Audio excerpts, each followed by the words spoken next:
Someone is going to say something about you today. Maybe they already have.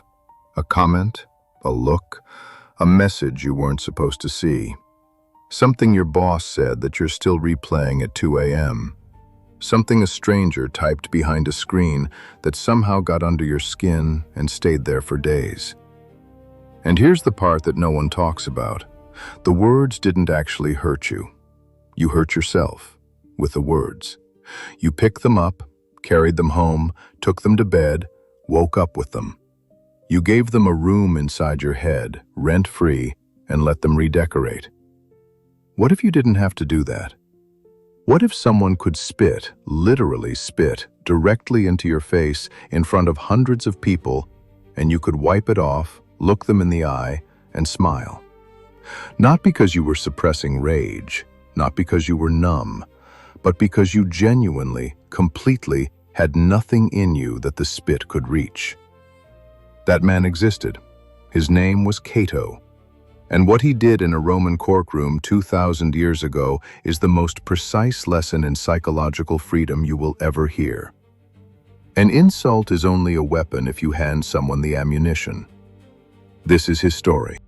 Before we get to the full courtroom scene, you need to understand who Cato was. Because the spit only means something when you understand the man it landed on. Rome, in the 1st century BCE, was a city built on image. Your power was measured by how many people followed you through the street. Generals staged elaborate victory processions. Politicians managed reputations the way modern executives manage brands. Everyone was performing. Everyone was selling a version of themselves. And then there was Cato, one of the most powerful senators in the Republic, walking barefoot through the Forum. Not poor, not eccentric, wealthy, educated, feared by Julius Caesar himself, barefoot, in the heat, in the cold, through the crowds who stared and whispered. He walked without an entourage, without the theater that everyone else considered mandatory. Why? Because Cato understood something that almost no one in Rome had grasped. The moment you need other people to see you a certain way, they own you. The barefoot walk wasn't poverty. It was a message delivered silently every single day. I don't need your approval to know who I am. That is the man who walked into the courtroom the day Lentulus was waiting. You cannot humiliate a man who has already decided that your opinion of him is none of his business. The Roman Forum was not a quiet place. Legal proceedings in the late Republic were public theater. Citizens crowded around to watch. Lawyers performed. Audiences cheered, booed, laughed. If you won a case with a particularly devastating line, people talked about it for weeks. Cato was there to argue a case. Exactly which case, exactly which year, the ancient sources are not precise. What they record is the moment. There was a man named Lentulus in that crowd, not a random stranger, an enemy, someone who had tangled with Cato politically, who despised everything Cato stood for, the incorruptible senator who wouldn't take bribes, wouldn't bend the rules, wouldn't play the games that kept the Roman political machine running. Cato was speaking. His voice, by all accounts, was remarkable. It carried across the forum without effort, a natural weapon in the age before microphones. And Lentulus walked up to him. Didn't wait for a pause, didn't issue a challenge, just walked up and spat directly into Cato's face, in front of everyone. The crowd went silent. In Rome, this wasn't just rude. This was a calculated act of public humiliation. To spit in someone's face in the forum was to say, in front of witnesses, in front of the whole political world, "You are beneath me. You are nothing. You don't even deserve a word. You deserve this." Everyone was waiting for the rage, for the drawing sword, for the explosion that a man of Cato's reputation and power would surely deliver. Cato reached into his toga, pulled out a cloth, wiped his face, slowly, and then looked at Lentulus, and smiled, and said, "I will swear to anyone, Lentulus, that people are wrong to say you cannot use your mouth. The crowd didn't know what to do with that, because in a single sentence, with total calm, Cato had done something that no sword could have accomplished. He made Lentulus small, not by fighting back, by simply not being hurt. I want to stop here for a moment, because it's easy to hear that story and think, okay, great comeback, very witty. Cato won the moment. But that's not what actually happened. The comeback was almost incidental. What actually happened was this. Lentulus performed an act designed to reach inside Cato and pull out humiliation, rage, shame, proof that Cato could be broken. That underneath all the Stoic philosophy, all the barefoot walks through the forum, all the incorruptible reputation, there was a regular man who could be made to bleed. And there was nothing there to reach. Not because Cato was suppressing it, not because he was performing strength, but because Cato had spent his entire adult life building something inside himself that had no surface for humiliation to grip. Seneca, who recorded this story and meditated on it for years, put it this way: "The wise man is not hurt by an insult. He is not even troubled by it, because the only real harm is harm to your character, and no one can damage that but you." Read that again. The only real harm is harm to your character. Lentulus's spit could land on Cato's skin. It could not touch what Cato actually was. And Cato knew that with such complete certainty that there was simply no gap for the humiliation to enter. That is not a trick. That is not a technique. That is a way of living so consistently that by the time the test arrives, the answer is already obvious. The insult only has power if somewhere inside you already believe it might be true. Let's talk about what an insult actually is, not philosophically, mechanically. What happens inside you when someone says something that gets under your skin? Here is what the Stoics understood, and what modern psychology has since confirmed. An insult doesn't hurt you directly. It goes through a filter first. That filter is your own judgment about whether the insult is valid. If someone calls you a bad pianist and you've never touched a piano in your life, it rolls off. Nothing. Why? Because you have no investment there. No part of you believes it. There's no hook. But if someone calls you a bad parent, and somewhere deep down, you've been lying awake wondering if they're right, that one lands. Hard. And it stays. The Stoics called this the power of internal assent.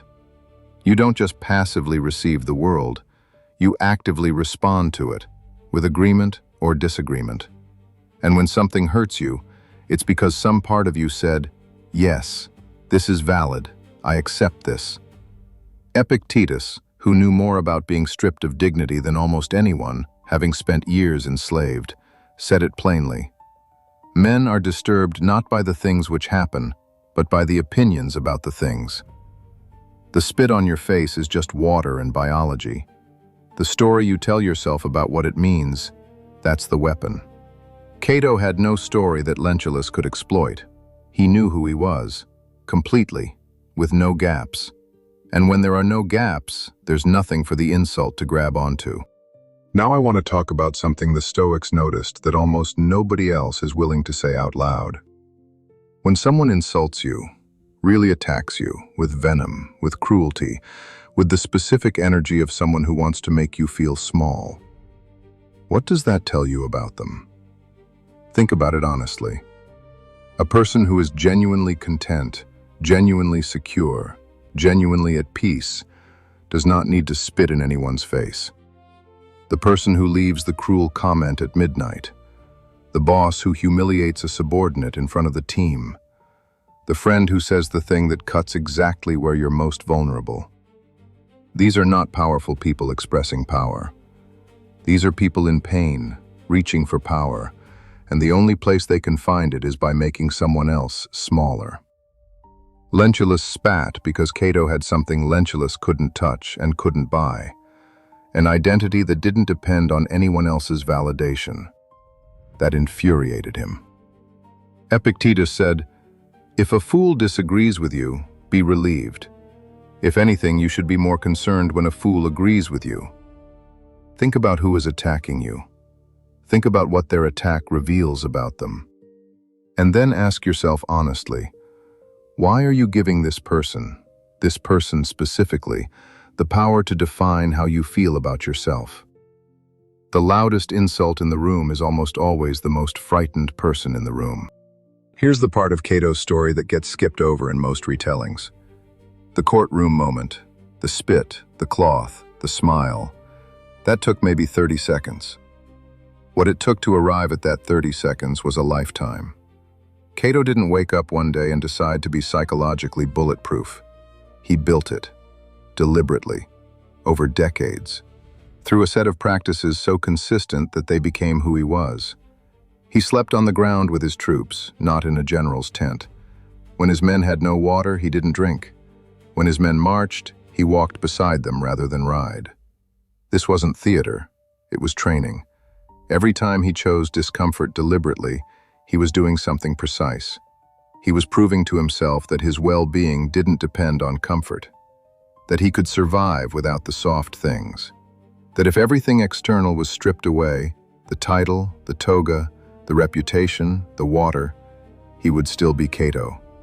And that proof accumulated, day after day, choice after choice, until by the time he was standing in the forum with someone's spit on his face, the question wasn't even a question, because he had already answered it 1,000 times before. This is what the Stoics meant when they talked about building virtue, not reading about it, not agreeing with it in theory, building it, the way a stonemason builds a wall, one deliberate stone at a time. The wall that Cato built inside himself was so solid that Lentulus's gesture didn't even reach the foundation. Let's bring this into your life, right now, today, because Lentulus is everywhere. He's in the comments section, typing with both hands, saying the thing he's calculated will hurt most. He's your manager, who criticized your work in front of the whole team when a private conversation would have been more honest and more productive, but wouldn't have given him the same rush. He's the person from your past who surfaces periodically to remind you of your failures, as if they're doing you a service by keeping score. He's the family member at dinner who asks the question designed not to get an answer, but to produce a reaction. The delivery method changes. The underlying structure is identical. Someone is in pain, or afraid, or insecure. They reach outward to make themselves feel larger, and they aim at the most visible gap in your armor, the place where you seem to agree with them that you might be lacking. And here's the brutal truth. They're often not wrong about where the gap is. They just found it before you closed it. The Stoic answer, Cato's answer, is not to armor the outside. It is to close the gaps. To know yourself so completely, so honestly, with such rigorous self-examination that there is no gap for the accusation to slide through. Not because you are perfect, but because you have already seen every flaw clearly, already judged it honestly, already decided what to do about it. When you've done that work, someone else pointing at your flaws is just late. You've already been there. You don't need the tour. The person who knows themselves completely cannot be humiliated. They can only be reminded of things they've already made peace with. I want to be specific about something because this is where most people misread the Stoics. Cato did not suppress his reaction. Cato did not practice emotional shutdown. Cato did not teach himself not to feel. The Stoic approach is not a form of numbness. It's not the Stoic face, the gritted teeth, the "I'm fine" when you're clearly not. In fact, Seneca was explicit about this. He drew a distinction between two things: being hurt, which is a reaction, natural, human, sometimes unavoidable, and being controlled by the hurt, which is a choice. Cato was not a robot. He had enemies he despised, causes he loved, people whose betrayal genuinely grieved him. He wept at the death of his friends. He raged privately at the corruption he spent his life fighting. He was not made of stone. He was made of practice. The difference between Cato and the average person in that courtroom was not that Cato felt nothing. It's that Cato had built enough internal structure that the feeling, whatever it was, did not get to make the decision. He felt it, and then he chose. That is the entire skill. That is what is available to you. Not to become someone who doesn't feel the insult, but to become someone who feels it and then puts it down deliberately because you've decided it doesn't get to stay. Seneca wrote about Cato specifically to answer a question that his friend Serenus kept asking. This all sounds beautiful, but is it actually possible? Is the Stoic ideal of the truly unshakable person real, or is it a fantasy, a philosophical fiction that sounds inspiring and functions as nothing? And Seneca's answer was, look at Cato. Not an invented philosopher, not a theoretical construct. A real man, with real enemies, real losses, real moments of humiliation. And yet, Seneca said, you tell me the perfectly wise person doesn't exist? I give you Cato. And I would argue he may have actually exceeded the model. That's a remarkable claim. For a philosopher who was also deeply honest about human weakness, who wrote constantly about his own failures, his own inability to fully live what he taught, to point at one man and say, him, he actually did it. What that means for you is this. It is not a fantasy. It has been done.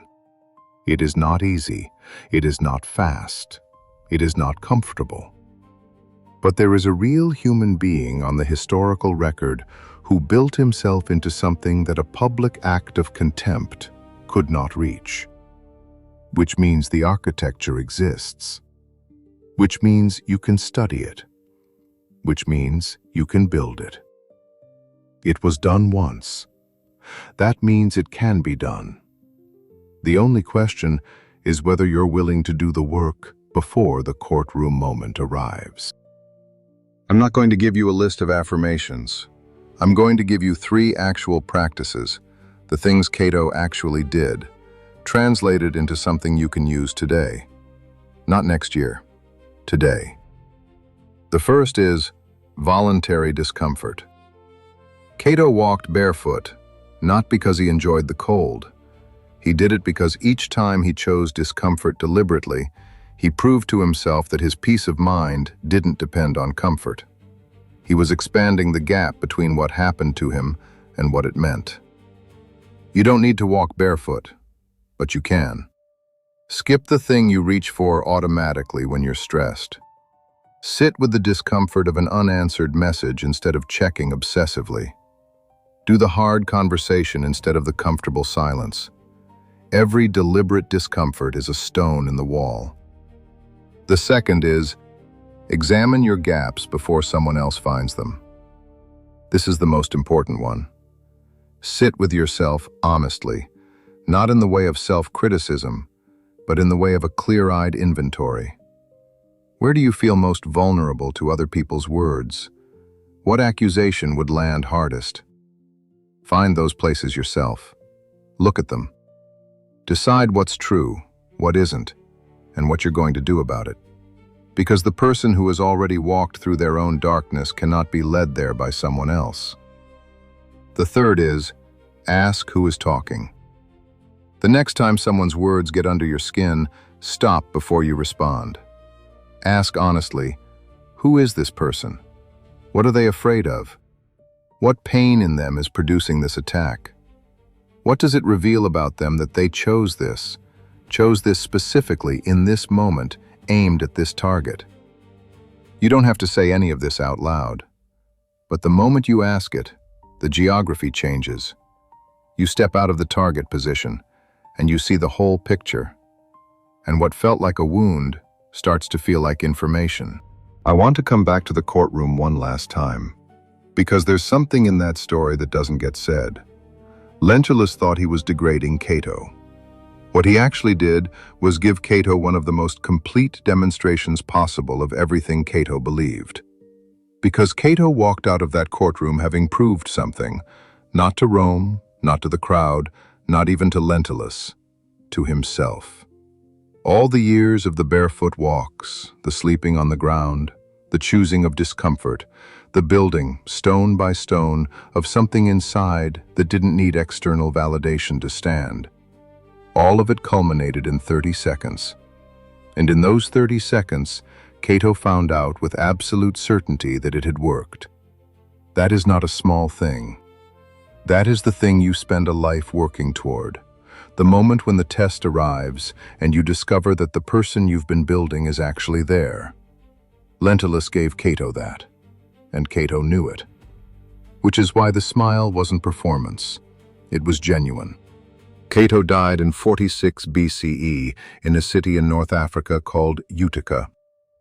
Julius Caesar had won. The Republic, the thing Cato had spent his entire life defending, was over. And even in that final moment, on the night before Caesar's forces arrived, Cato sat and read Plato's Phaedo, a dialogue about the immortality of the soul, about what cannot be taken. He faced the end the same way he faced the courtroom, with the cloth in his hand, the face wiped clean, the thing inside him that no one had ever been able to reach, still intact. Rome remembered him not as a winner. He lost the political battle completely. Caesar won. But Rome remembered him as the one man Caesar could never break. And 2,000 years later, Benjamin Franklin kept lines from a play about Cato on the first page of his diary. John Adams quoted him in letters to his wife. The founding of a nation was partly shaped by the memory of a barefoot senator who would not bend. Not because he was powerful, because he was unconquerable in the only way that actually matters. He had built something inside himself that the world could not reach. And here is the thing I want you to hold on to after this video ends. You are not finished building yet. Every time you choose to examine yourself before someone else gets the chance to wound you there, that's a stone in the wall. Every time you feel the insult and choose not to let it make the decision, that's a stone. Every time you look at the person attacking you and understand what the attack is really saying about them, that's a stone. You won't become Cato overnight, but you are building something, right now, with every choice. And the day the test arrives, the day someone walks up to you in the forum with contempt in their eyes, you might find, to your own surprise, that the thing they were reaching for isn't there anymore. Because you already dealt with it. Because you already decided. Because you built the wall. If you have ever replayed someone else's verse at 2 a.m. and wondered why they still have that kind of power, this philosophy has more to say to you. The next video continues from here. And if this one stayed with you, share it with someone who has been carrying someone else's verse a little too long. Bye.